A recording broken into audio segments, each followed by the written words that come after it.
ఇవాళ మిమ్మల్ని అందరిని అడగదలుచుకున్నాం. లక్ష్మీ నరసింహస్వామి కాళ్ళ దగ్గర ఈరోజు మనందరం కూర్చున్నాం. ఆ స్వామి సాక్షిగా అభివృద్ధి చేసే శక్తిని ఇవ్వండి.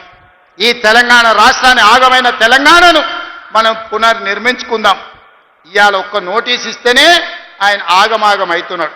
నెలల కొద్ది జైళ్ళల్లో గడిపిన మేమేమనుకోవాలి? నువ్వు దేవుడువా? నువ్వు మనిషివే కదా. ఆనాడు ప్రధానమంత్రిగా పనిచేసిన పివి నరసింహారావు ఒక సెషన్స్ మేజిస్ట్రేట్ ముందర పోయి చేతులు కట్టుకొని నిలబడ్డాడు కోర్టు నోటీస్ ఇస్తే. మీకెందుకయ్యా అంత బలుపు? మీరు చేసిన తప్పులకి ఇవాళ కమిషన్ నోటీస్ ఇచ్చింది. జవాబు చెప్పాల్సింది పోయి ఎదురుదాడి మా మీద చేస్తున్నారు. నువ్వు మా మీద దాడి చేసుడు కాదు, ఇది కాళేశ్వరం కమిషనా కాంగ్రెస్ కమిషనా అడుగుడు కాదు. నీ పార్టీలో ఉన్న దయ్యాల గురించి నీ బిడ్డనే చెప్పింది కదా. ఆ దయ్యాలు, కొద్ది దయ్యాలు ఎవడో తెలంగాణ ప్రజల్ని ఎట్లా పట్టి పీడిస్తుండ్రో ఇవాళ నీ బిడ్డ అడిగిన ప్రశ్నకు సమాధానం చెప్పమని బీఆర్ఎస్ నాయకులను అడుగుతున్నా. ఇప్పటి నుంచి అది దయ్యాల రాజ్య సమితే తప్ప అది భారత రాష్ట్ర సమితి కాదు. అది దయ్యాల పార్టీ అని మన కార్యకర్తలు ఊరూరాలు చెప్పాలి. ఎవడు కనిపించినా ఒకటే చెప్పారు, అరే దయ్యాలు వచ్చినాయి రా భయ అని. ఇంకా వాళ్ళని పేరు పెట్టి పిలువకారు. ఎక్కడ కూడా కనిపిస్తే చాలు దయ్యాలు వస్తున్నాయని ప్రజలకు చెప్పండి. ఎందుకంటే దయ్యాలతో ఉన్న ప్రమాదం తెలంగాణ ప్రజలకు తెలియాల్సిన అవసరం ఉన్నది. అందుకే మిత్రులారా, మళ్ళొక్కసారి చెప్తున్నా, మళ్ళసారి గెలవడానికి, ఆలేరు అభివృద్ధి చేయడానికి మీ సోదరుడికి ఏం మీకు కావాలనో, పరిష్కారం కావాలనో, ఏం అండగా నిలబడాలో మీరు చెప్పండి. అన్ని పనులు చేసి పెట్టే బాధ్యత నాది. ఎందుకంటే ఆలేరులో ప్రజలు మంచోళ్ళు, కొంచెం నాయకులు అక్కడిక్కడ ఉన్నా మీ అభివృద్ధి చేసే బాధ్యత నాది. అమాయకుడైన బీర్ల ఐలయ్య ఈరోజు మీకు నాయకుడు ఉన్నాడు. ఆయన అడగలే పదవి, విప్పు పదవి నేను ఇచ్చిన పిలిచి. ఎందుకంటే బలహీన వర్గాల నుంచి నా వెనకాల కూర్చుంటే ఒక బీర్ల ఐలయ్య ఉండాలి, ఒక ఆది శ్రీనివాస్ ఉండాలి, ఒక అట్లూరి లక్ష్మణ్ ఉండాలి, ఒక రామచంద్ర నాయక్ ఉండాలి. బలహీన వర్గాలు నా వెనకాల కూర్చుంటే సభకు నిండుదనం వస్తుందని వాళ్ళందరినీ విప్పులుగా వేసి ఈరోజు మీ ప్రాతినిధ్యాన్ని పెంచే ప్రయత్నం చేస్తున్నాం.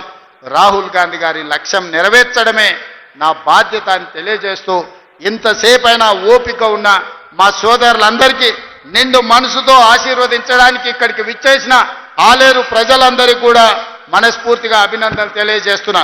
మీరందరూ అండగా నిలబడతారా? తెలంగాణ రాష్ట్రాన్ని పునర్నిర్మించుకుందామా? మీరందరు సిద్ధమేనా? మీరందరూ అండగా ఉంటారు కదా. అండగా ఉంటాను వాళ్ళందరూ చేయి పైకెత్తండి. మా అక్కలు కూడా, అక్క కోటీశ్వరులను వచ్చేసారి 1 కోటి ఓట్లు రావాలంటే మా ఆడబిడ్డలే కోటీశ్వరులు అయ్యి నాకు అండగా నిలబడాలి. మీరందరూ ఆశీర్వదించడానికి చేయి పైకెత్తండి అని చెప్పి మా అక్కలను అందరికీ విజ్ఞప్తి చేస్తున్నా.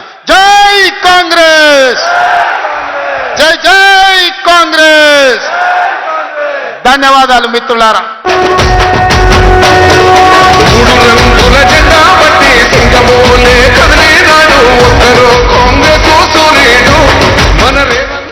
గౌరవనీయులైన ముఖ్యమంత్రి గారు ఇందిరమ్మ ఇండ్లు మంజూరీ పత్రాలు ఇస్తారు. లకావత్ భుజి, గౌరాయపల్లి ప్రేమలత, షేక్ సమ్రీన్ సుల్తానా ఈ ముగ్గురు సోదరిమణులకు ఇందిరమ్మ ఇండ్ల మంజూరీ పత్రాలు శాంక్షన్ లెటర్స్ ఇస్తారు ఆనరబుల్ సీఎం గారు. అలాగే డిఆర్డిఏ పీడీ మరి భువనగిరి కలెక్టర్ హనుమంతరావు గారి పక్షాన గౌరవనీయులైన సీఎం గారు మమత, పల్లవి, స్వప్న, రేణుక, రమాదేవి, సుజాత, స్రవంతి వీరికి 54,70,00,000 బ్యాంకు లింకేజీ చెక్ ఇస్తారు. కేవలం 2 నెలలకు సంబంధించి మాత్రమే ఇది 54,70,00,000 చెక్. అలాగే ఇందిరమ్మ ఇండ్ల మంజూరీ. అదిగో ఇందిరమ్మ ఇండ్ల మంజూరీ పత్రాన్ని చేసుకుంటోంది సోదరిమణి.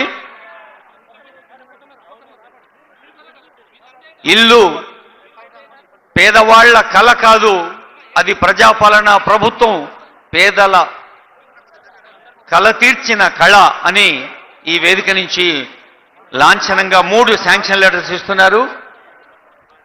తర్వాత ఆనరబుల్ సీఎం గారికి స్థానిక ప్రజాప్రతినిధులు మన బీర్ల ఐలయ్య గారు, ఇందాకే సీఎం గారు అన్నారు, వారి బర్త్డే అంటూ ఐలయ్య గారు లక్ష్మీ నరసింహస్వామి వారి విగ్రహాన్ని బహుకరిస్తున్నారు.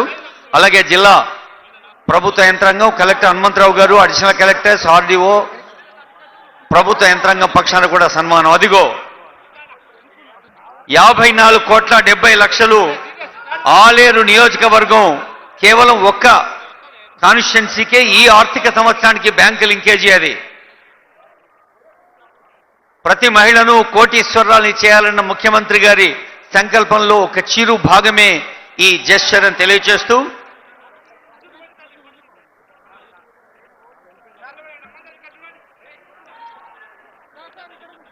అదిగో ఆ సోదరీమణులతో